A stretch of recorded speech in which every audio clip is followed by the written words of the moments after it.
Good morning, children. Today we are going to have a lesson called Glimpses of the Past. It concentrates on the history of our country from 1757 to 1857. It concentrates on major events which are occurred from 1757 to 1857, and moreover it concentrates on the first war of independence that occurred in 1857. In India, 1757, the East India Company was in a strong position. Compared to the Indian princes, they had superior weapons. Besides, Indian princes were short sighted in their approach to the events of the time. Indian princes were fighting each other.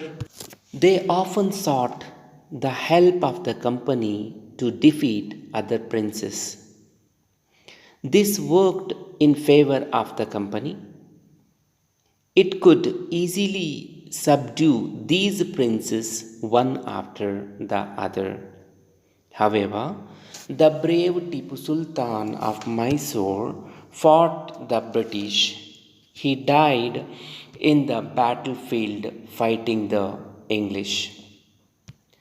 The general reactions to the British rule was not the same everywhere in India. There were some who thanked British for ushering in an era of peace. Others bemoaned that the country was subjected to foreign rule.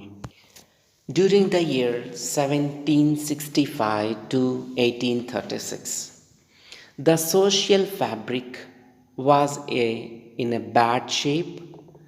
Religious leaders preached absurd practices like untouchability and a child marriage.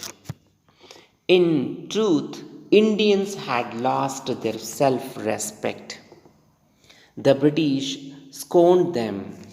The farmers and the artisans were the worst hit.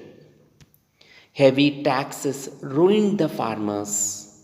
The British cut the thumbs of export artisans.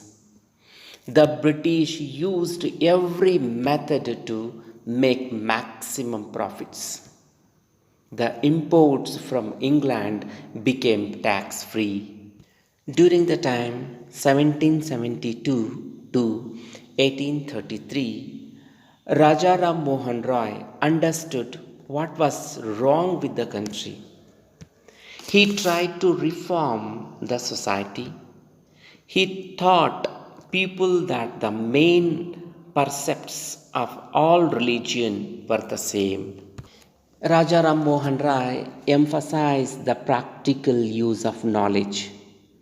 He went to England. There he reminded the British that rulers too had a duty towards their subjects. He started newspapers in India. The suspicious British stopped the newspapers in 1823.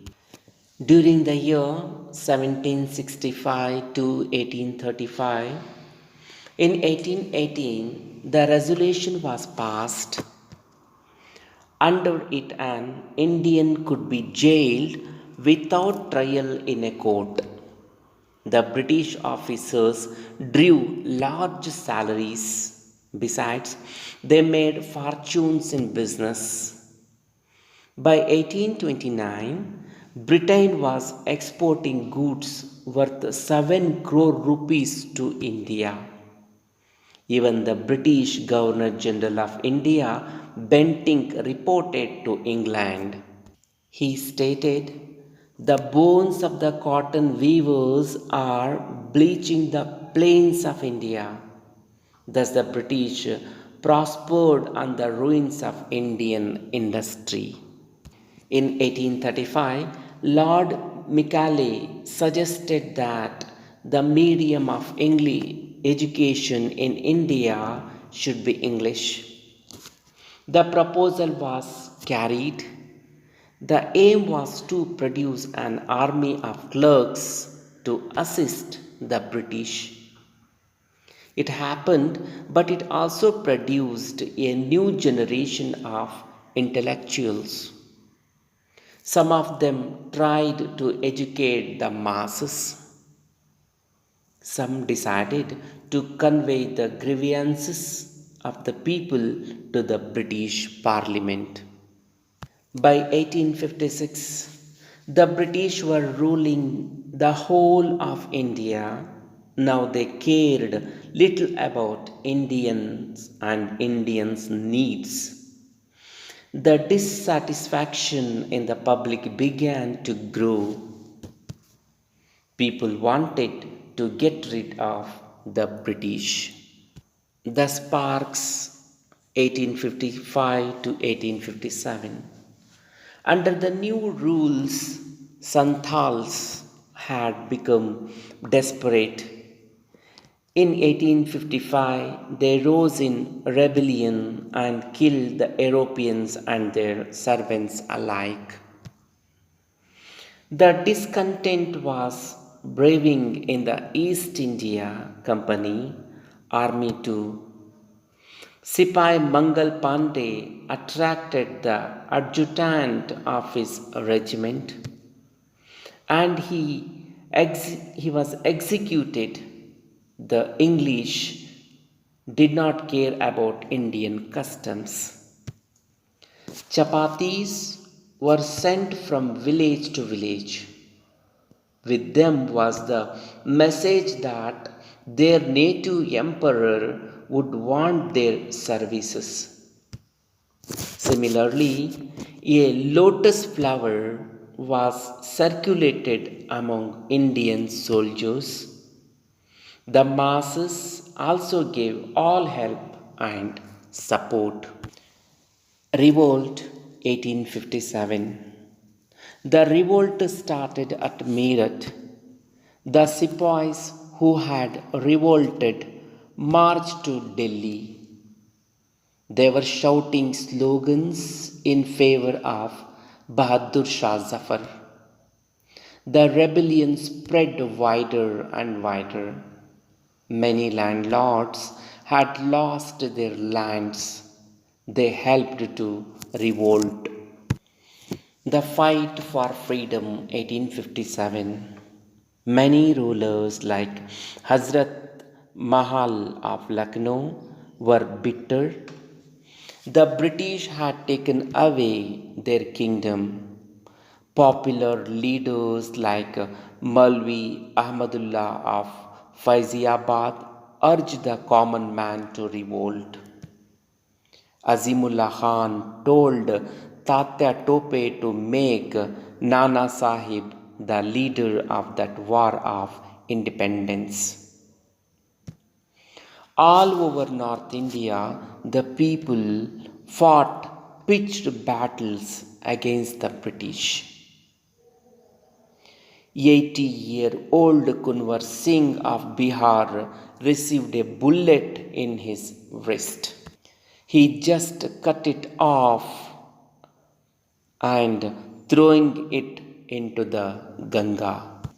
This is how the various events were occurred for getting the independence from the year 1757 to 1849. For getting independence, many people sacrificed their life. They lost their families. The War of 1857 was considered the first war for Indian independence. And especially, new generation of intellectuals did three things. They tried to educate other Indians. They thought of ways to improve the material conditions of Indians. They also tried to convey their grievances to the British Parliament. And according to Ram Mohan Roy, The first requirement was to rid the society of superstitious, the evil practices which the religious leaders of the time preached had to be given up. So these are the personalities who have collected the people, they have motivated the people to revolt in 1857. This was considered as the first war of Indian independence.